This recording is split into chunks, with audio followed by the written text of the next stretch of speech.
सोनाक्षी सिन्हा के पिता शत्रुघ्न सिन्हा ने अपनी बेटी की मैरिज को धूमधाम से किया और बड़े बड़े नामी चेहरों को इनवाइट किया। सायरा बानो से लेकर रेखा तक कई पुराने जमाने के स्टार भी दिखाई दिए और नए जमाने के लोगों ने भी शिरकत की। हालांकि कुछ चेहरे ऐसे थे जिनकी आने की उम्मीद थी बट वो नहीं दिखाई दिए, खासतौर से अमिताभ बच्चन और धर्मेंद्र।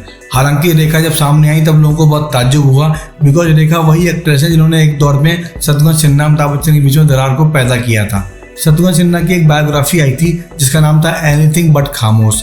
इस बायोग्राफी में शत्रुघ्न सिन्हा ने बहुत सारी बातों का खुलासा किया और कहा कि उनकी दोस्ती अमिताभ बच्चन से एक टाइम पर बहुत पक्की थी, पर जैसे जैसे फिल्मों में उनकी तारीफ बढ़ती गई उनके बीच में दोस्ताना कम होता चला गया। और एक एक्ट्रेस थी, खासतौर से नाम न लेते हुए सारे में कहा, जो अमिताभ के बहुत करीब थी, उसने दोनों के बीच में दुश्मनी की दरारें पैदा की। क्योंकि उस दौर में अमिताभ बच्चन करीब 2 एक्ट्रेस थी, एक परवीन बॉबी और दूसरी थी रेखा। अब चूंकि परवीन बॉबी इस दुनिया में है नहीं, ऐसे में दूसरी एक्ट्रेस बचती है रेखा, और रेखा का अमिताभ बच्चन से लंबा अफेयर चला, इस बात से हर कोई वाकिफ है। ऐसे में उनकी बायोग्राफी इशारा करती है कि रेखा ने ही अमिताभ बच्चन के बीच में उनकी दूरी को बढ़ाया। और आज जब अमिताभ बच्चन के अलावा रेखा वहाँ पहुँचती हैं, उनके पैर छूती हैं, शत्रुघ्न सिन्हा गले लगाती हैं, यहाँ तक कि इस पूरे माजरे को देखकर शत्रुघ्न सिन्हा की वाइफ पूनम सिन्हा का रिएक्शन बहुत डिफरेंट था। फिर भी ऐसा लगता है अमिताभ बच्चन का ना आना कहीं ना कहीं रेखा की वजह से हो पाया, वरना अगर रेखा की मौजूदगी में बच्चन आते तब हो सकता है शत्रुघ्न सिन्हा दोनों को मिलवा देते और एक तरह से बॉलीवुड का बहुत बड़ा स्कैंडल लाइव हो जाता।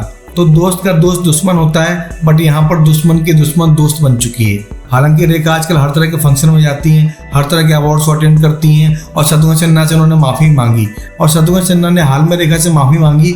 शत्रुघ्न सिन्हा के अकॉर्डिंग एक दौर में उन्होंने रेखा के खिलाफ बहुत सारी बातें कही थी, फिर भी रेखा ने सब कुछ बर्दाश्त किया, अपने आप को संस्कारी रखा और मेरे खिलाफ एक शब्द नहीं बोला। आज मैं उनसे माफ़ी मांगता हूँ बिकॉज उनका बड़प्पन था। और रेखा ने उनकी बेटी के रिसेप्शन में शत्रुघ्न सिन्हा के पैर छूकर दिखा दिया कि वो आज भी शत्रुघ्न सिन्हा का सम्मान करती हैं। भले ही शत्रुघ्न उनके खिलाफ कुछ भी बोलते रहे, वो आज भी सीनियर होने के नाते शत्रुघ्न की तारीफ करती हैं। मजे की बात है, शत्रुघ्न सिन्हा ने रेखा ने एक ही मूवी से डेब्यू किया था जहाँ पर शत्रु बने थे विलेन और रेखा बनी थी लीड हीरोइन।